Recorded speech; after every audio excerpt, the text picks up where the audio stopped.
بسم اللہ الرحمن الرحیم نحمدہ ونصلی علی رسولہ الکریم اللہم صلی علی محمد وعلی آل محمد وبارک وسلم رب اشرح لی صدری ویسر لی امری واحلل عقدۃ من لسانی یفقہوا قولی واجعل لی وزیرا من اہلی آمین یا رب العالمین۔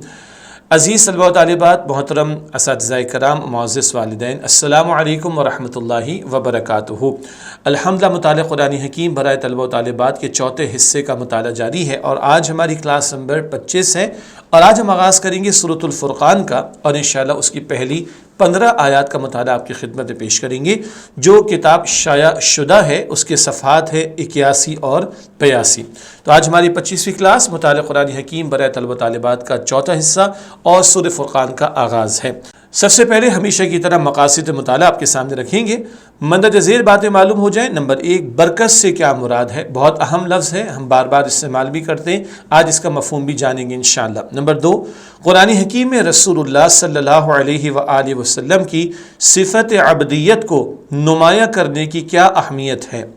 صفت ہم سمجھتے ہیں کسے کہا جاتا ہے، کوالٹی کو، اور عبدیت عبد ہونا، بندہ ہونا، تو نبی اکرم علیہ السلام کے بندے ہونے کا ذکر کیا گیا، اس کی کیا اہمیت ہے، اس پر بھی کلام ہوگا۔ نمبر 3، مشرکین مکہ کی طرف سے قرآن حکیم پر کیا اعتراضات کیے جاتے ہیں، اس پر بھی بات ہوگی، ان کے اعتراضات کا ذکر بھی ہے اور ان کے جوابات بھی دیے گئے۔ نمبر 4، جہنم کے نہ ختم ہونے والے بھیانک عذابوں پر اہل جہنم کی کیا کیفیت ہوگی؟ اللہ تعالی ہم سب کو جہنم کے عذاب سے بچائے۔ جہنم والوں کی کیا کیفیات ہوں گی، ان کو بھی ذکر کیا گیا، اس کا بھی تذکرہ ہمارے سامنے آئے گا۔ یہ تو مقاصد مطالعہ کا بیان ہوا، جن باتوں پر کلام ہوگا وہ انشاءاللہ ہمارے سامنے آئیں گی، کچھ یہ نکتے بھی تفصیل سے آگے آئیں گے۔ البتہ آپ جانتے ہیں ایک نئی صورت کا جب ہم آغاز کرتے ہیں تو ربط صورت بھی آپ کے سامنے رکھتے ہیں، گزشتہ صورت اور موجودہ صورت جس کا ہم مطالعہ کر رہے ہیں مصحف کی ترتیب میں، مصحف قرآن پاک کا نسخہ، اور کیونکہ ہم مختلف مقامات سے صورتیں آپ کے سامنے رکھتے چلے آئے ایک خاص حکمت اور ترتیب کے مطابق، تو جس صورت کا مطالعہ کر رہے ہیں اس سے گزشتہ صورت کے مضامین کا بھی ربط آپ کے سامنے ہم رکھتے ہیں۔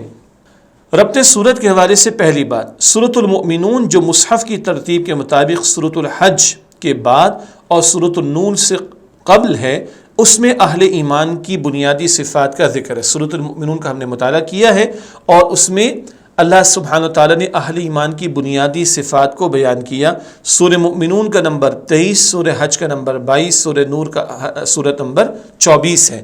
تو سورہ مؤمنون سورہ حج اور سورۃ النور کے درمیان ہے۔ اب سورۃ الفرقان جو آج ہم جس کا مطالعہ شروع کر رہے ہیں، سورۃ الفرقان میں اہل ایمان کی مزید صفات کو عباد الرحمن کے عنوان سے ذکر کیا گیا ہے اور سورہ فرقان کا سورت نمبر 25 ہے۔ تو اس سے قبل سورہ مومنون کا مطالعہ ہمارے سامنے، کچھ اس میں ہدایات کا ذکر آیا، صفات کا ذکر آیا، اسی طرح سورہ فرقان میں بھی اہل ایمان کی صفات کا ذکر آئے گا عباد الرحمن، رحمان کے بندوں کے عنوان سے۔ نمبر 2، سورۃ الفرقان سے قبل سورۃ النور میں نبی کریم صلی اللہ علیہ وسلم کی دعوت توحید کا ذکر ہے، اس کی حقانیت کے دلائل سورۃ الفرقان میں بھی ہیں، اور یہاں سورت نمبر بھی ہم آپ کو دے رہے ہیں، سورۃ فرقان کا سورت نمبر 25 اور سورۃ النور کا سورت نمبر 24۔ تو سورۃ نور میں دعوت توحید کا ذکر، سورۃ فرقان جس کا ہم مطالعہ کر رہے ہیں اس میں توحید کی حقانیت کے دلائل بیان کیے گئے۔ نمبر 3، سورۃ النور میں نبی کریم صلی اللہ علیہ وسلم کی زوجہ محترمہ ام المؤمنین حضرت عائشہ صدیقہ رضی اللہ تعالی عنہا پر منافقین کی طرف سے عائد کردہ الزامات کی تردید کے ساتھ ساتھ دیگر پاک دامن خواتین پر الزامات سے منع کیا گیا ہے۔ یہ بہت طویل جملہ ہو گیا، میں تھوڑا عرض کر دیتا ہوں۔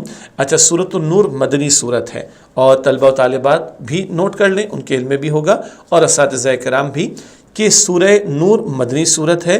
مدنی صورتیں ہم بعد میں پڑھیں گے۔ مطالعہ قرآن حکیم کی ترتیب میں کل 7 حصے، پہلے 5 حصوں میں مکی صورتوں کا مطالعہ مکمل ہوگا اور حصہ نمبر 6 اور حصہ نمبر 7 میں مدنی صورتوں کے حوالے سے کلام انشاءاللہ ہمارے سامنے آئے گا۔ تو اس وقت جو کلام ہو رہا ہے وہ سورہ فرقان کے تعلق سے، البتہ اس سے پہلے سورہ نور اور اما عائشہ صدیقہ رضی اللہ تعالی عنہا پر ایک تہمت لگی تھی معاذ اللہ، اس کو واقع افک کہا جاتا ہے۔ مطالعہ قرآن کے چھٹے حصے کا جب ہم مطالعہ کریں گے وہاں تفصیل آ جائے گی انشاءاللہ تعالی مدنی صورتوں کی، اور 7ویں حصے میں مدنی صورتیں ہیں، ابھی چوتھے حصے کا مطالعہ۔ تو اما عائشہ صدیقہ رضی اللہ تعالی عنہ پر تہمت لگائی گئی، اللہ تعالیٰ نے رد کیا اس الزام کا، اور پاک دامن عورتوں پر الزام لگانے والوں کو منع کیا ہے۔ سورۃ الفرقان میں نبی کریم صلی اللہ علیہ وآلہ وسلم پر کافروں کی طرف سے عائد کردہ الزامات کی تردید ہے۔ سورہ نور میں اما عائشہ صدیقہ پر الزام لگا تھا، معاذ اللہ، اللہ تعالیٰ نے نفی کی، اور سورہ فرقان میں نبی علیہ السلام پر جو الزامات عائد کیے گئے اللہ تعالیٰ نے اس کی تردید فرمائی ہے۔ اندازہ کیجئے دنیا کی پاکیزہ ترین ہستیوں پر بھی لوگوں نے معاذ اللہ الزام تراشی کی کوشش کی، استغفر اللہ۔ نمبر 4، سورۃ الفرقان سے قبل سورۃ النور میں نور ایمان کا ذکر ہے، نور ایمان جو دل میں ہوتا ہے۔ سورۃ الفرقان میں نور ایمان کے حصول کا ذریعہ یعنی قرآن حکیم کے نزول کا بیان ہے۔ سورہ نور جو اس سے پہلے ہے اس میں نور ایمان کا بیان، اور وہ نور ایمان کیسے ملتا ہے؟ وہ قرآن پاک کے ذریعے سے، اس قرآن حکیم کے نزول کا بیان سورہ فرقان میں ہمارے سامنے آئے گا انشاءاللہ۔ یہ تو ربط صورت ہوا گزشتہ سورۃ النور کے ساتھ سورہ فرقان جس کا مطالعہ شروع کریں اس کا تعلق۔ اب تعارف کرتے ہیں آپ کے سامنے انشاءاللہ سورۃ الفرقان کا کیا موضوعات ہیں، کیا مضامین ہیں جن پر کلام ہوگا۔ آئیے سورہ فرقان کا تعارف آپ کے سامنے رکھتے ہیں۔ سورت کے آغاز میں اللہ سبحانہ و تعالیٰ کی عظمت، رسول اکرم صلی اللہ علیہ وآلہ وسلم کی شان عبدیت اور قرآن کریم کی حقانیت کا انتہائی جامعیت کے ساتھ ذکر کیا گیا۔ اللہ تعالیٰ کی عظمت، نبی علیہ السلام کی شان عبدیت اور قرآن پاک کی حقانیت، اس کی سچائی کا ذکر ہے بڑے جامع انداز میں۔ اس کے بعد جھوٹے خداؤں کی بے بسی اور لاچارگی کا ذکر ہے۔ قرآن حکیم اور انبیاء اور رسول علیہ السلام پر مشرکین کے اعتراضات کا بھرپور جواب دیا گیا ہے۔ رسول اللہ صلی اللہ علیہ وآلہ وسلم کی شان میں گستاخی کرنے والے ظالموں کی اس حسرت کا بیان ہے کہ وہ قیامت کے دن اپنے ہاتھوں کو دانتوں سے کاٹتے ہوئے یہ کہتے ہوں گے کہ کاش انہوں نے رسول اللہ صلی اللہ علیہ وسلم کے ساتھ راستہ و تعلق اختیار کیا ہوتا اور ان لوگوں کے ساتھ دوستی نہ کی ہوتی جنہوں نے انہیں رسول اللہ صلی اللہ علیہ وسلم کی اطاعت و محبت اور آپ صلی اللہ علیہ وآلہ وسلم کی عنایت سے محروم کر دیا۔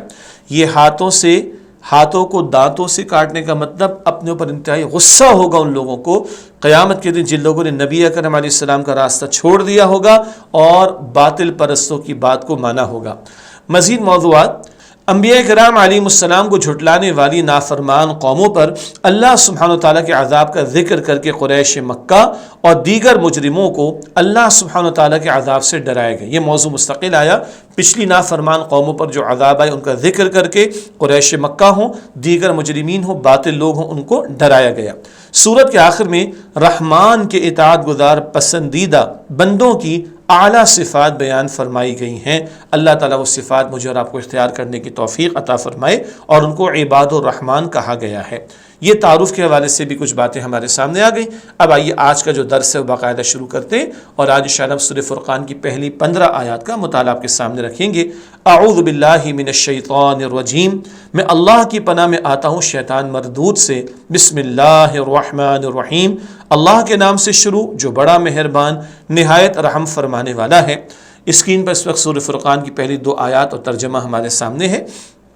تبارک الذی، بہت ہی بابرکت ہے وہ اللہ، نزل الفرقان علی عبدہ، جس نے اپنے بندے نبی اکرم صلی اللہ علیہ وسلم پر فرقان قرآن نازل فرمایا۔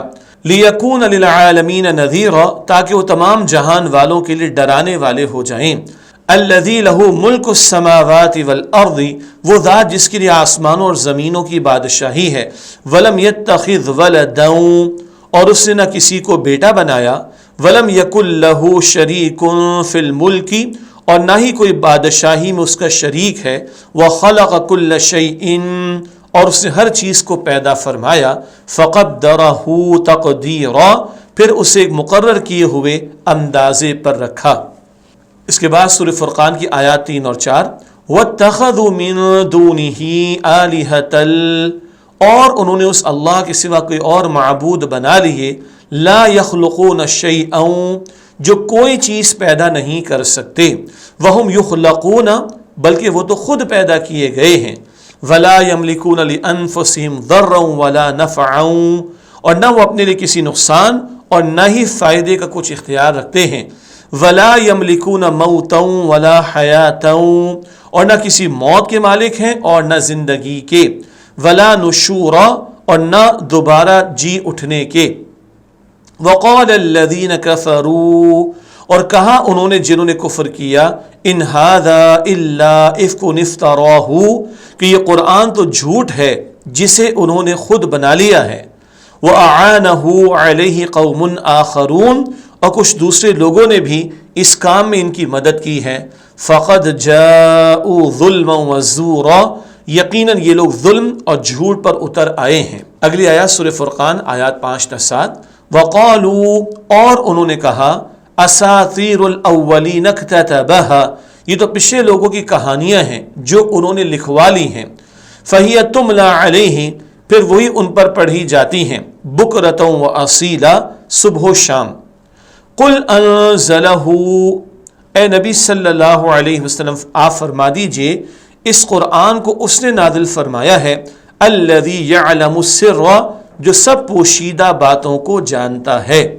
باقی الفاظ ملا کر اس طرح پڑھیں گے، قُلْ أَنزَلَهُ الَّذِي يَعْلَمُ السِّرَّ، آگے چلتے ہیں، فِي السَّمَاوَاتِ وَالْأَرْضِ، آسمانوں اور زمینوں کی، إِنَّهُ كَانَ غَفُورًا رَحِيمًا، بے شک وہ بہت بخشنے والا نہایت رحم فرمانے والا ہے۔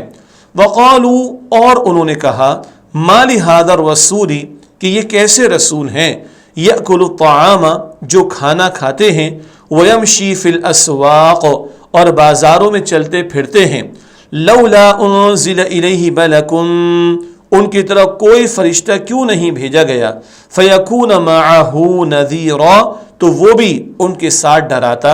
اگلی آیات سورہ فرقان 8 تا 11، او یلقا الیہ کنز، یا ان کی طرف کوئی خزانہ اتار دیا جاتا، او تکون لہ جنۃ، یا ان کے لیے کوئی باغ ہوتا، یأکل منہا، جس سے وہ کھایا کرتے۔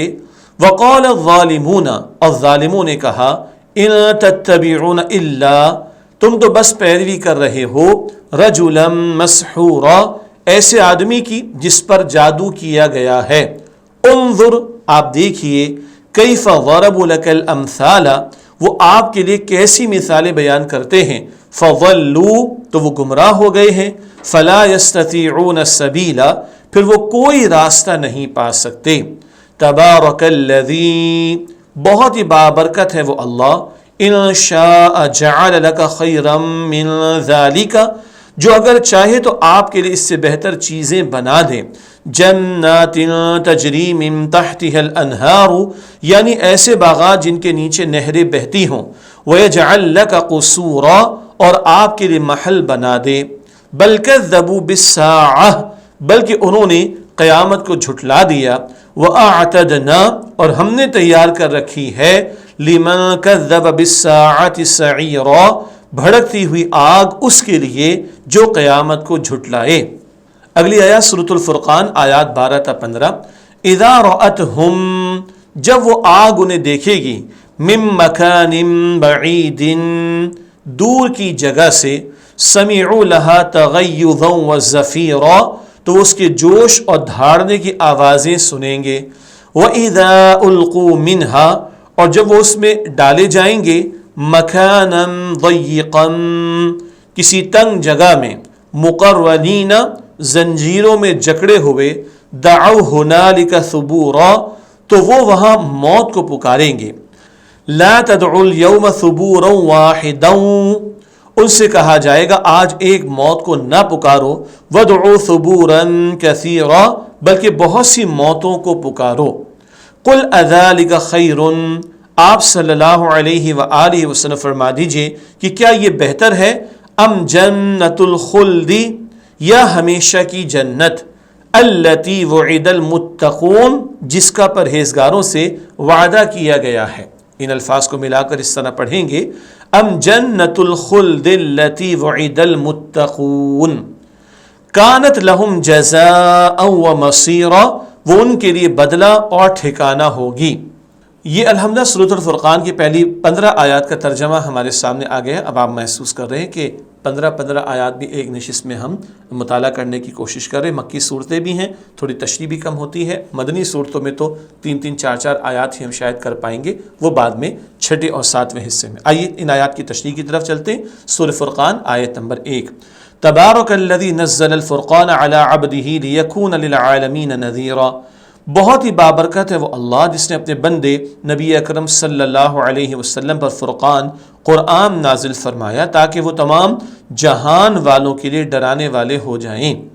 اس آیت کی تشریح، آیت میں مذکور قرآن حکیم کی صفت، اس آیت میں قرآن حکیم کو فرقان کہا گیا ہے، اس کی معنی ہے حق اور باطل میں فرق کرنے والا۔ قرآن پاک وہ کلام جو حق اور باطل میں فرق کر دیتا ہے اور صحیح راہ ہمیں سجھاتا ہے۔ آیت میں مذکور اللہ سبحانہ وتعالیٰ کی صفت، وہ اللہ سبحانہ وتعالیٰ بڑا بابرکت ہے۔ برکت کا لفظ بہت ہم استعمال کرتے ہیں اور یہ بھی کہتے ہیں برکت اٹھ گئی ہے، مال سے برکت ختم ہو گئی، اولاد سے برکت ختم ہو گئی۔ برکت کسے کہتے ہیں آئیے سمجھتے ہیں۔ برکت سے مراد کسی چیز میں خیر کا اضافہ ہونا، بغیر کسی ظاہری اسباب کے کسی شے میں خیر کے پہلو کا بڑھ جانا۔ حضرت ابن عباس رضی اللہ تعالی عنہ نے فرمایا کہ ہر خیر و برکت اللہ سبحانہ وتعالیٰ کی طرف سے ہے۔ اور یاد رکھیے برکت کا لفظ صرف اللہ تعالیٰ ہی کے لیے استعمال ہوتا ہے، جیسے یہاں تبارک الذی کے الفاظ یہاں آئے سورہ فرقان میں، اسی طرح سورہ الملک 29 پارے کی پہلی صورت ہم پڑھ چکے، تبارک الذی بیدہ الملک، وہاں بھی برکت کا لفظ اللہ تعالیٰ کے لیے آیا۔ تو برکت کیا ہے؟ کسی شے میں خیر میں اضافہ ہونا، ظاہری اسباب کے بغیر کوئی سبب نظر نہ آئے اور کسی شے میں خیر کا پہلو بڑھ جائے، یہ اللہ کے حکم سے ہوتا ہے۔ اور یاد رکھیں جتنا اللہ تعالیٰ کے ساتھ تعلق مضبوط ہوگا برکت اتنی ملے گی۔ آج گناہوں کی نحوست ہے، برکت ختم ہو گئی۔ آج گناہوں کی وجہ سے برکت مال سے اٹھ گئی، کاروبار سے اٹھ گئی، گھروں سے اٹھ گئی، معاشروں سے اٹھ گئی۔ یاد رکھیں برکت تب آتی ہے جب اللہ تعالیٰ کی فرما برداری کی روش پر بندے آ جائیں اور گناہوں سے اپنے آپ کو بچائیں۔ اور برکت کا تعلق ہے ہی اللہ تعالیٰ کی ذات سے، جس کا تعلق جتنا اللہ کے ساتھ مضبوط ہوگا اس کے گھر، مال، اولاد، معاملات میں اتنی برکتیں اللہ تعالیٰ عطا فرمائے گا۔ آیت میں مذکور نبی اکرم صلی اللہ علیہ وسلم کی صفت، آیت میں اللہ سبحانہ وتعالیٰ نے آپ صلی اللہ علیہ وآلہ وسلم کی صفت عبدیت کو نمایاں فرمایا ہے۔ عبد ہونا، بندہ ہونا۔ آپ صلی اللہ علیہ وسلم کی صفت عبدیت کو نمایاں کرنے کی اہمیت کیوں اللہ تعالیٰ نے یہ ذکر فرمایا؟ حضور کے لیے عبد، بندے کا لفظ استعمال ہو رہا ہے، بہت اہم نقطہ ہے، آئیے سمجھتے ہیں۔ اکثر و بیشتر جب اللہ سبحانہ وتعالیٰ نبی کریم صلی اللہ علیہ وآلہ وسلم پر اپنی نعمتوں اور فضل کا ذکر فرماتا ہے تو آپ صلی اللہ علیہ وسلم کی صفت عبدیت کو نمایاں کرتا ہے، جیسا کہ سورۃ الکہف کی پہلی آیت میں فرمایا، الحمدللہ الذی انزل علی عبدہ الکتاب، تمام تعریف اس اللہ کے لیے جس نے اپنے بندے خاص پر کتاب نازل فرمائی صلی اللہ علیہ وسلم۔ یہاں پر بھی نبی کریم صلی اللہ علیہ وسلم کی صفت عبدیت کو نمایاں فرمایا گیا۔ سورہ کہف میں بھی اللہ تعالیٰ فرما رہے اللہ نے اپنے بندے خاص نبی علیہ السلام پر قرآن نازل فرمایا۔ اس کا اہم مقصد یہ بھی ہے کہ پیغمبر کا مقام عبدیت واضح رہے۔ پیغمبر اللہ کے چنے ہوئے بندے ہوتے مگر اللہ کے بندے ہوتے ہیں، اور سابقہ امتوں نے اپنے رسولوں کو اللہ سبحانہ وتعالیٰ کے ساتھ شریک کرنے کی جو سنگین غلطی کی اس کا بھی راستہ بند کر دیا جائے۔ عیسیٰ علیہ السلام کو معاذ اللہ مسیحیت کے ماننے والوں نے خدا قرار دے دیا۔ اللہ اکبر، ارے بھائی وہ اللہ کے رسول ہیں، اللہ کے چنے ہوئے بندے ہیں مگر بندے بھی ہیں، تم ان کو خدا کا درجہ نہ دے دو۔ یہ دروازہ بھی اللہ تعالیٰ نے بند فرما دیا۔ اس لیے بھی اللہ اپنے رسولوں کی عبدیت کو، ان کے بندے ہونے کو ذکر فرماتا ہے، اور آخری کلام قرآن حکیم میں آخری رسول علیہ السلام کے بھی بندے ہونے کا خاص ذکر کر دیا گیا۔ ہاں البتہ اس کے ساتھ یہ بات بھی ہمیشہ پیش نظر رہے کہ انبیاء کرام علیہم السلام تمام مخلوق میں افضل اور اللہ سبحانہ وتعالیٰ کے منتخب شدہ بندے ہیں۔ یہ بہت اہم نقطہ ہے، بندے مگر چنے ہوئے بندے، خاص بندے، منتخب بندے ہوتے ہیں انبیاء علیہم السلام۔ آیت میں قرآن حکیم کے نزول کی حکمت کا بیان تاکہ وہ قرآن مجید تمام جہان والوں کو انجام بد سے خبردار کرنے والا ہو جائے۔ یہ ہے جو اہم نقطہ کہ قرآن پاک کا ایک اہم مقصد لوگوں کو برے انجام سے خبردار کر دیا جائے تاکہ لوگ حق کی دعوت قبول کریں، اپنی اصلاح کر لیں اور اللہ کی پکڑ اور عذاب سے اپنے آپ کو بچانے کی کوشش کریں۔ سورہ فرقان کی آیت نمبر 2، الذی لہ ملک السماوات والارض ولم يتخذ ولدا ولم یکن لہ شریک فی الملک وخلق کل شیء فقدرہ تقدیرا۔ وہ ذات جس کے لیے آسمانوں اور زمینوں کی بادشاہی ہے اور اس نے نہ کسی کو بیٹا بنایا اور نہ ہی کوئی بادشاہی میں اس کا شریک ہے، اور اس نے ہر چیز کو پیدا فرمایا اور پھر اسے ایک مقرر کیے ہوئے اندازے پر رکھا۔ یہ آیت نمبر 2 کا ترجمہ تشریح کرتے ہیں۔ آیت میں حاکمیت باری تعالیٰ کا بیان اور شرک کی مذمت۔ آیت میں بیان ہوا ہے کہ آسمانوں میں اور زمین میں اللہ سبحانہ وتعالیٰ ہی کی حکومت ہے، اور اللہ سبحانہ وتعالیٰ نے نہ تو کسی کو بیٹا بنایا ہے اور نہ ہی کوئی معبود کسی طرح حکومت اور اختیار میں اس کے ساتھ شریک ہے۔ خالق بھی وہ ہے، مالک بھی وہ ہے، حاکم بھی وہ ہے۔ یہ اللہ تعالیٰ کی عظمت کا بیان اور شرک کی نفی ہو رہی ہے۔ تخلیق باری تعالیٰ کی وضاحت۔ اللہ سبحانہ وتعالیٰ ہی نے ہر چیز کو تخلیق فرمایا اور پھر اس کا اندازہ ٹھہرایا۔ خالق اللہ ہے تو معبود بھی وہی ہے، ہر شے کو اسی نے بنایا تو معبود وہی ہے، تو خالق وہ تو عبادت بھی اسی کی ہونی چاہیے۔ یہ نقطہ بار بار ہمارے سامنے آ رہا ہے۔ ہر شے کا اندازہ ٹھہرایا، اندازے سے مراد نہیں کہ اندازہ لگاتے ہیں ہم لوگ، نہ ہر شے کے لیے خاص انداز اللہ نے مقرر فرما دیا۔ مچھلی کو تیرنے کا فن کس نے سکھایا؟ اللہ نے۔ برفانی علاقوں میں ریچھ کو بڑے بال کس نے دیے؟ اللہ سبحانہ وتعالیٰ نے۔ ہر شے کا خاص انداز اللہ نے مقرر فرمایا۔ اندازہ ٹھہرانے سے مراد، لیجئے جو بات میں عرض کر رہا تھا وہ تشریح میں آگے آ رہی ہے۔ اللہ سبحانہ وتعالیٰ نے ہر چیز کو ایک خاص اندازے پر اور خاص دائرے میں رکھا۔ انسان کو پیدا فرمایا تو اس کی پیدائش، اس کی موت، اس کی جسامت، اس کی رنگت اور اس کی ظاہری اور باطنی صلاحیتوں کو ایک خاص اندازے پر رکھا۔ ہر چیز کی ایک حد مقرر فرما دی، کوئی اس سے باہر نہیں نکل سکتا۔ سورج، چاند وغیرہ سیارے ہیں تو ان میں سے ہر ایک اپنے مخصوص دائرے کے اندر محو گردش ہے، اپنے آربٹ میں وہ موو کر رہا ہے، حرکت کر رہا ہے۔ مجال نہیں کہ کوئی ذرہ بھی ادھر سے ادھر ہو جائے۔ ہر شے کا خاص انداز مقرر فرمایا۔ اور تو اور آنکھ کو دیکھنے کا کام دیا، سنتی نہیں ہے، کان کو سننے کا کام دیا، وہ بولتا نہیں ہے۔ ایسے ہی ہے نا جی، ہر شے کے لیے اللہ نے خاص انداز مقرر فرما دیا۔ آیت نمبر 3، وَاتَّخَذُوا مِن دُونِهِ آلِهَةً لَا يَخْلُقُونَ شَيْئًا وَهُمْ يُخْلَقُونَ وَلَا يَمْلِكُونَ لِأَنفُسِهِمْ ضَرًّا وَلَا نَفْعًا وَلَا يَمْلِكُونَ مَوْتًا وَلَا حَيَاةً وَلَا نُشُورًا۔ اور انہوں نے اس اللہ کے سوا کئی اور معبود بنا لیے جو کوئی چیز پیدا نہیں کر سکتے، بلکہ وہ تو خود پیدا کیے گئے ہیں، اور نہ وہ اپنے لیے کسی نقصان اور نہ ہی فائدے کا کچھ اختیار رکھتے ہیں، اور نہ کسی موت کے مالک ہیں، اور نہ زندگی کے، اور نہ دوبارہ جی اٹھنے کے۔ یہ آیت نمبر 3 کا ترجمہ تشریح کرتے ہیں۔ مشرکین مکہ کے بڑے جرم کا بیان۔ مشرکین مکہ نے اللہ سبحانہ و تعالیٰ کے سوا کئی معبود گھڑ لیے تھے، اور یہ موضوع بار بار آ رہا ہے۔ باطل معبودوں کی لاچارگی و بے بسی کی مثال۔ وہ باطل معبود اتنے بے بس ہیں کہ نمبر 1 کسی شے کو پیدا نہیں کر سکتے، نمبر 2 وہ خود پیدا کیے جاتے ہیں، نمبر 3 وہ اس کے بھی مالک نہیں کہ اپنے آپ کو کسی تکلیف سے بچا سکیں یا اپنے آپ کو کوئی فائدہ پہنچا سکیں، نمبر 4 نہ ہی وہ موت اور زندگی کا اختیار رکھتے ہیں، نمبر 5 نہ ہی وہ دوبارہ جی اٹھنے کا اختیار رکھتے ہیں۔ تو جو بیچارے اتنے بے بس ہیں ان کو خدا کا درجہ دیتے ہو، معبود بناتے ہو، یہ کس قدر غلط روش ہے مشرکین کی، اس کا ذکر ہو گیا۔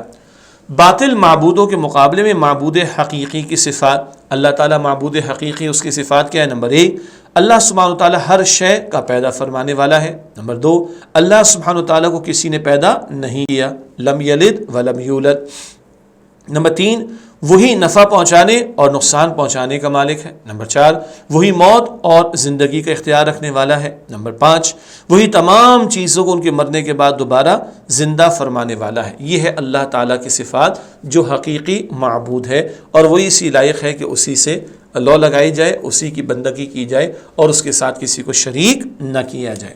آیت نمبر 4، وقال الذين كفروا ان هذا الا افك افتراه اعانه عليه قوم آخرون فقد جاءوا ظلما وزورا۔ اور کہا انہوں نے، جنہوں نے کفر کیا، کہ یہ قرآن تو جھوٹ ہے جسے انہوں نے خود بنا لیا ہے، اور کچھ دوسرے لوگوں نے بھی اس کام میں ان کی مدد کی ہے، یقیناً یہ لوگ ظلم اور جھوٹ پر اتر آئے ہیں۔ آیت نمبر 4 کا ترجمہ ہوا، اس کی تشریح کرتے مشرکین مکہ کی طرف سے قرآن حکیم پر اعتراضات۔ نمبر 1، قرآن حکیم جھوٹ اور من گھڑت ہے، معاذ اللہ معاذ اللہ ثم معاذ اللہ، یعنی کفار کا قول نقل ہو رہا ہے، معاذ اللہ یعنی ہم اللہ کی پناہ چاہتے ہیں، من گھڑت خود سے اپنے آپ سے بنا لینا۔ نمبر 2، دوسرے لوگوں نے قرآن حکیم کی تیاری میں آپ صلی اللہ علیہ وسلم کی مدد کی ہے، معاذ اللہ، یہ بھی ان کی طرف سے الزام تراشی تھے۔ ان اعتراضات کا جواب قریش مکہ ظلم اور جھوٹ پر اتر آئے ہیں، یعنی وہ بات سمجھنے کے لیے تیار نہیں ہیں اور من گھڑت غلط عقائد قرآن حکیم سے وابستہ کر رہے ہیں۔ ان کو جواب دیا جا رہا ہے کہ ہٹ دھرمی ہے اور بات سننے کو تیار نہیں، ورنہ دلائل توحید کے اور دلائل نبی اکرم علیہ السلام کے رسالت کے تو بہت واضح طور پر ان کے سامنے آ چکے ہیں۔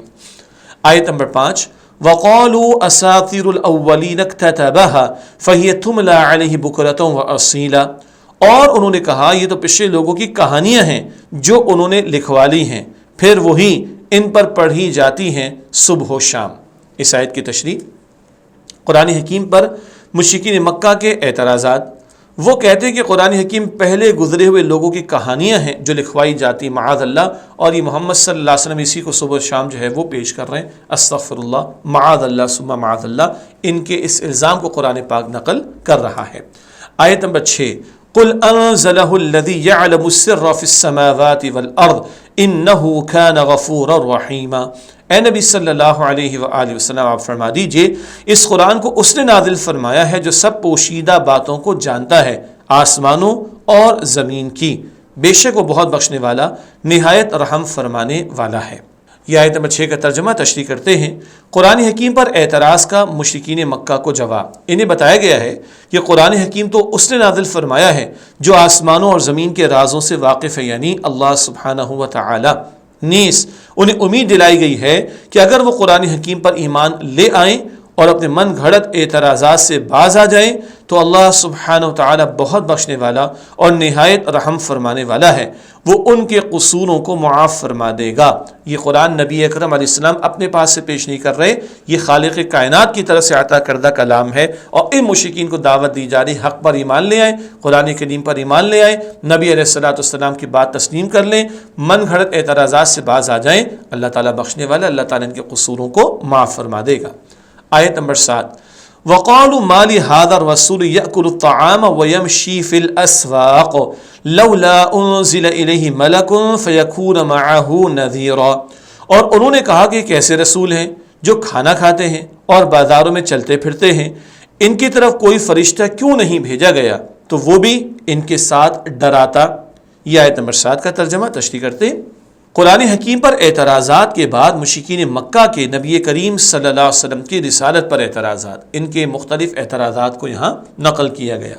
انہوں نے کہا کہ کیسے رسول ہیں، یہ تو کھاتے پیتے اور بازاروں میں چلتے ہیں، اور ان کا دوسرا اعتراض یہ تھا کہ ان کی طرف کوئی فرشتہ کیوں نہیں نازل کیا گیا جو ان کے ساتھ رہتا، ڈراتا، دھمکاتا، وہ ان کے ساتھ چلتا، اس طرح لوگ پہچانتے کہ دیکھو دیکھو رسول آ رہے ہیں۔ یعنی یہ اعتراض تاریخ میں ہمیشہ رہا کہ رسول کیونکہ انسانوں میں سے چنے گئے مگر اللہ کے منتخب بندے تھے، تو لوگوں کا اعتراض ہوتا ہماری طرح کا انسان رسول کیسے ہو سکتا ہے، یہ تو کھاتا پیتا بھی ہے اور دیگر امور کو بھی انجام دیتا ہے، استغفر اللہ۔ اچھا، پھر ان کا اعتراض یہ تھا کہ ان کے ساتھ کوئی فرشتہ کیوں نہ آیا، فرشتہ ان کے ساتھ چلتا، لوگوں کو کہتا، انوائٹ کرتا، آوازیں لگاتا، دیکھو دیکھو اللہ کے رسول آ رہے۔ یہ ان کے اعتراض کو قرآن پاک نقل فرما رہا ہے۔ اگلی آیت ہے سورہ فرقان کی آیت نمبر 8، او یلقى الیہ کنز او تکون له جنۃ یأکل منها وقال الظالمون ان تتبعون الا رجلا مسحورا، یا ان کی طرف کوئی خزانہ اتار دیا جاتا یا ان کے لیے کوئی باغ ہوتا جس سے وہ کھایا کرتے، اور ظالموں نے کہا تم تو بس پیروی کر رہے ہو ایسے آدمی کی جس پر جادو کیا گیا ہے۔ یہ آیت نمبر 8 کا ترجمہ تشریح کی طرف چلتے ہیں۔ مشرکین مکہ کہ آپ صلی اللہ علیہ وسلم کی رسالت پر مزید اعتراضات، ان کے کئی اعتراضات یہاں نقل ہو رہے ہیں۔ مشرکین کے اعتراض یہ تھے کہ نمبر 1، آپ صلی اللہ علیہ وسلم کو کوئی بڑا خزانہ کیوں نہیں دیا گیا، نمبر 2، آپ صلی اللہ علیہ وسلم کے لیے کوئی بڑا باغ کیوں نہیں بنایا گیا کہ اس میں سے کھاتے، جائیداد ہونی چاہیے، مال ہونا چاہیے۔ نمبر 3، مزید برآں وہ یہ کہتے تھے کہ یہ تو ایسے شخص ہیں جن پر جادو کیا گیا ہے، معاذ اللہ ثم معاذ اللہ۔ یہ ان کی بدترین الزام تراشی تھی جو انہوں نے نبی اکرم علیہ السلام پر کی ہے۔ آیت نمبر 9، انظر کیف ضربوا لک الامثال فضلوا فلا یستطیعون سبیلا۔ آپ دیکھیے وہ آپ کے لیے کیسی مثالیں بیان کرتے ہیں تو وہ گمراہ ہو گئے ہیں، پھر وہ کوئی راستہ نہیں پا سکتے۔ یہ آیت نمبر 9 کا ترجمہ۔ مشرکین کے اعتراضات پر آپ صلی اللہ علیہ وسلم کو اللہ سبحانہ وتعالیٰ کی طرف سے تسلی۔ یہ اعتراضات تو اللہ نے نقل فرما دی، اب اللہ تعالیٰ تسلی دے رہے نبی اکرم صلی اللہ علیہ وسلم کو۔ آپ صلی اللہ علیہ وسلم کو تسلی دیتے ہوئے فرمایا کہ دیکھیے وہ آپ صلی اللہ علیہ وسلم کے لیے کیسی مثالیں بیان کرتے ہیں، کس قسم کی باتیں اور بہتان تراشی کرتے ہیں۔ کبھی ساحر کہتے ہیں یعنی جادوگر، کبھی مجنون، اور کبھی کذاب و شاعر۔ استغفر اللہ، کذاب کا ترجمہ بہت بڑا جھوٹا، استغفر اللہ، معاذ اللہ، معاذ اللہ۔ یہ ان لوگوں کا کلام ہے، یعنی بد کلامی مشرکین کی جو اللہ تعالیٰ نے نقل کی ہے۔ اللہ تعالیٰ تسلی دیتے ہوئے حضور کو فرما رہا ہے اس طرح کے بیہودہ سوال کرنے والوں کا انجام یہ ہوتا ہے کہ وہ سیدھے راستے سے گمراہ ہو جاتے ہیں اور پھر ہدایت نہیں پا سکتے۔ تو یہ جو ہٹ دھرمی پر اڑے ہیں اور بد کلامی پر ڈٹے ہوئے ہیں، ان کو گمراہی کے سوا کچھ نہیں ملے گا۔ عملی پہلو، سیدھی راہ پر وہ آتا ہے جس کے دل میں اخلاص ہو اور وہ محض غلط فہمی کا شکار ہو گیا ہو۔ جن کے دلوں میں اخلاص کے بجائے ضد اور ہٹ دھرمی ہو وہ کبھی ہدایت نہیں پا سکتے۔ ہاں انسان کے اندر اخلاص ہے تو کبھی غلط فہمی کا شکار ہو سکتا ہے، لیکن جس میں اخلاص نہیں بلکہ ضد اور ہٹ دھرمی ہو ان کو پھر رہنمائی اور ہدایت نہیں ملتی۔ اگلی آیت سورۃ الفرقان کی آیت نمبر 10، تبارک الذی ان شاء جعل لك خیرا من ذلك جنات تجری من تحتها الانہار ویجعل لك قصورا۔ بہت ہی بابرکت ہے وہ اللہ جو اگر چاہے تو آپ کے لیے اس سے بہتر چیزیں بنا دے، یعنی ایسے باغات جن کے نیچے نہریں بہتی ہوں اور آپ کے لیے محل بنا دے۔ اس آیت کی تشریح، مشرکین کے اعتراضات کا جواب۔ اگر اللہ سبحانہ و تعالیٰ چاہے تو آپ صلی اللہ علیہ وسلم کے لیے اس سے بھی بہتر بنا دے، یعنی ایسے باغ جن کے نیچے سے نہریں جاری ہوں اور آپ صلی اللہ علیہ وسلم کے لیے شاندار محل بنا دے، لیکن اللہ سبحانہ و تعالیٰ اپنی حکمت سے ایسا کرنا نہیں چاہتا، بلکہ اللہ سبحانہ و تعالیٰ چاہتا ہے کہ لوگ آپ صلی اللہ علیہ وسلم کے اعلیٰ اخلاق و کردار کو دیکھ کر آپ صلی اللہ علیہ وسلم کی دعوت دین پر ایمان لائیں۔ بہت اہم بات، اللہ چاہے تو کیا کچھ نہ دے دے حضور کو صلی اللہ علیہ وسلم، اللہ کے خزانوں میں کوئی کمی نہیں، لیکن اللہ چاہتا ہے دولت کی بنیاد پر نہیں بلکہ حضور کے کردار اور اخلاق کو دیکھ کر ایمان لائیں۔ سبحان اللہ۔ نیز آپ صلی اللہ علیہ وسلم کی صداقت کو ثابت کرنے کے لیے جو دلائل اور معجزات اللہ سبحانہ تعالیٰ کی طرف سے آپ صلی اللہ علیہ وسلم کو لوگوں کے سامنے پیش کرنے کے لیے دیے گئے ہیں وہ ماننے والوں کے لیے کافی ہیں۔ جو حق قبول کرنا چاہے قرآن پاک کی آیات، قرآن پاک میں پیش کردہ دلائل، نبی علیہ السلام کی پیش کردہ معجزات اور سب سے بڑا معجزہ قرآن حکیم، یہ سب کافی ہے اس کے لیے جو ماننے کو تیار ہو۔ مزید کوئی جو مطالبات کر رہے ہیں مشرکین مکہ، باغ ہونا چاہیے، خزانہ ہونا چاہیے، ایسے کسی مطالبے کو قبول نہیں کیا جائے گا۔ فرمان نبوی صلی اللہ علیہ وآلہ وسلم، رسول اللہ صلی اللہ علیہ وسلم نے فرمایا میرے رب نے میرے سامنے چیز پیش کی کہ میرے لیے مکہ کے پہاڑوں کو سونا بنا دے۔ اللہ اکبر، اللہ کا کوئی خزانہ میں کمی نہیں، اللہ نے حضور کو پیشکش کی ہے۔ سبحان اللہ۔ میں نے عرض کی کہ نہیں میرے مولا، بلکہ میں تو یہ چاہتا ہوں کہ ایک دن سیر ہو کر کھاؤں اور تیرا شکر ادا کروں، اور ایک دن بھوکا رہوں اور صبر کروں۔ یہ جامع ترمذی شریف میں اور مسند احمد میں روایت ہے۔ یہ حضور نے فقر اختیاری طور پر اختیار کیا ہے، ورنہ اللہ تعالیٰ نے تو حضور کو آفر دی مکے کے پہاڑوں کو سونے کا بنا دے، لیکن حضور عرض کرتے نہیں مالک ایک دن چاہتا ہوں کہ کھاؤں پیٹ بھر کر تو تیرا شکر ادا کروں، یعنی کھاؤں اور شکر ادا کروں، اور ایک دن بھوکا رہوں اور صبر کروں۔ عملی پہلو ہم سب کے لیے بڑا قیمتی نکتہ ہے۔ اللہ سبحانہ وتعالیٰ جب چاہے اپنے نیک بندوں کو اپنی بے مثال نعمتوں سے نواز دے، لہذا کسی کی دینداری اور دعوت دین کو اس وجہ سے نہیں ٹھکرانا چاہیے کہ وہ مالدار نہیں، یا کسی کی غربت کی وجہ سے اس کے دیندار ہونے کا مذاق نہیں اڑانا چاہیے، جیسے کہ مشرکین کے سردار صحابہ کرام میں سے جو مالی اعتبار سے کمزور یا غریب تھے ان کا مذاق اڑاتے، ایسا بالکل نہیں ہونا چاہیے۔ آیت نمبر 11، بل کذبوا بالساعة واعتدنا لمن کذب بالساعة سعیرا، بلکہ انہوں نے قیامت کو جھٹلا دیا اور ہم نے تیار کر رکھی ہے بھڑکتی ہوئی آگ اس کے لیے جو قیامت کو جھٹلائے۔ اس آیت کی تشریح، مشرکین مکہ کے قرآن حکیم اور رسالت پر اعتراض کی اصل وجہ قیامت کو جھٹلانا بیان کی گئی ہے۔ قیامت کو جھٹلانے کی وجہ، قیامت کو مان کر اللہ سبحانہ و تعالیٰ اور اس کے رسول صلی اللہ علیہ وسلم کی سچی اطاعت کرنی پڑے گی، نافرمانی ترک کر کے فرما برداری کی زندگی اختیار کرنی پڑے گی، جس کے لیے وہ تیار نہیں تھے، چنانچہ وہ قیامت کا ہی انکار کر دیتے تھے۔ یہ ہیں کافروں کے معاملات، آخرت کو ماننا ہی نہیں چاہتے، ورنہ نافرمانیاں چھوڑنی پڑیں گی۔ اچھا، ہم تو مسلمان ہیں نا، اللہ اکبر، ہم موت کا ذکر سننا پسند کرتے، قیامت کا ذکر سننا پسند کرتے؟ ہمارے معاشرے میں ارے اچھی بات منہ سے نکالو، کیوں موت کا ذکر اچھا ذکر نہیں، موت یاد نہیں رہنی چاہیے؟ تو ہم بھی غور کر لیں، آخرت پر واقعتاً یقین ہے کہ نہیں؟ یقین نہ ہو تو پھر بے عملی ہوتی، گناہ ہوتے، نافرمانی ہوتی، پھر اللہ تعالیٰ اس کے رسول علیہ السلام کی اطاعت نہیں ہوتی۔ قیامت کو جھٹلانے والوں کا انجام، اللہ سبحانہ و تعالیٰ نے ان کے لیے بھڑکتی ہوئی آگ یعنی جہنم تیار کر رکھی ہے۔ اللہم اجرنا من النار، اے اللہ ہم سب کو آگ کے عذاب سے محفوظ فرما۔ سورہ فرقان کی آیت نمبر 12، اذا رأتهم من مکان بعید سمعوا لها تغیظا وزفیرا، جب وہ آگ انہیں دیکھے گی دور کی جگہ سے تو وہ اس کے جوش اور دھاڑنے کی آوازیں سنیں گے۔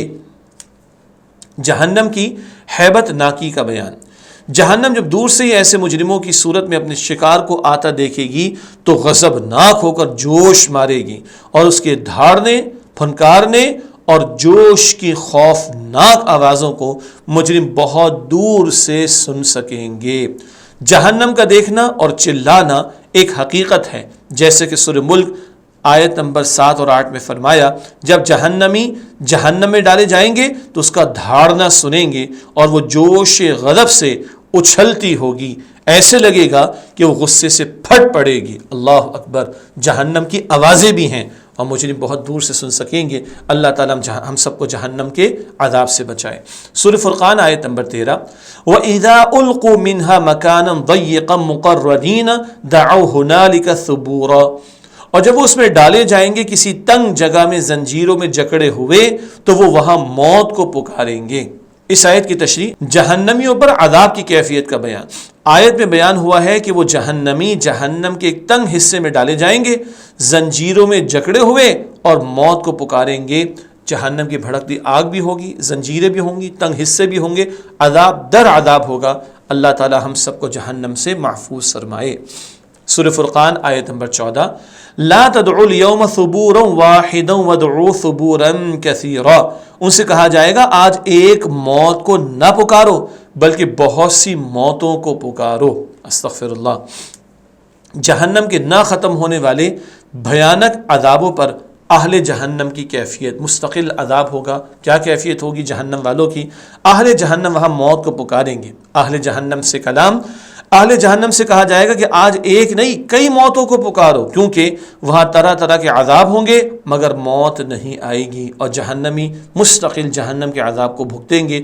موت دنیا میں آتی ہے تو بیماری ختم ہو جاتی ہے، تکلیف ختم ہو جاتی ہے، جہنم میں موت نہیں آئے گی، مسلسل جہنم والوں کو عذاب ملے گا۔ علمی بات، حدیث مبارک میں ہے، آپ صلی اللہ علیہ وآلہ وسلم نے فرمایا، قیامت کے دن موت کو سیاہ و سفید رنگ کے مینڈھے کی صورت میں لایا جائے گا، اور جنت و دوزخ کے درمیان کی دیوار پر کھڑا کر کے کہا جائے گا کہ اے دوزخ والو، وہ سر اٹھا کر دیکھیں گے۔ پھر کہا جائے گا اے جنت والو، وہ سر اٹھا کر دیکھیں گے کہ اسے جانتے ہو؟ وہ کہیں گے ہاں، پھر اسے ذبح کر دیا جائے گا۔ چنانچہ اگر اللہ سبحانہ وتعالی نے جنت والوں کے لیے ہمیشہ کی زندگی نہ لکھ دی ہوتی تو وہ خوشی کے احساس سے مر جاتے۔ جنت والوں کو موت نہیں آنی، ہمیشہ جنت میں رہیں گے، اور ان کو یہ بتایا جائے کہ تمہیں موت نہیں آئے گی۔ اگر اللہ نے ہمیشہ کی زندگی نہ لکھ دی ہوتی تو خوشی کے مارے ہی ان کو موت آ جاتی۔ اللہ اکبر۔ اسی طرح اگر دوزخ والوں کے لیے بھی اس میں ہمیشہ رہنا نہ لکھ دیا ہوتا تو وہ غم کی شدت کی وجہ سے مر جاتے۔ یعنی یہ سن کر کہ جہنمیوں تمہیں موت نہیں آئے گی، اگر ان کی ہمیشہ کی زندگی اللہ نے طے نہ کر دی ہوتی تو اس غم کی شدت کی وجہ سے ہی مر جاتے، لیکن نہیں، جنت والے بھی ہمیشہ زندہ اور جہنم والے بھی ہمیشہ زندہ رہیں گے۔ اللہ ہمیں جنت الفردوس عطا فرمائے، اللہ تعالی ہمیں جہنم کے عذاب سے بچائے۔ آخری آیت ہے سورہ فرقان کی آیت نمبر 15 آج کی کلاس کے اعتبار سے، قل اذالک خیر ام جنت الخلد التی وعد المتقون كانت لهم جزاء ومصيرا۔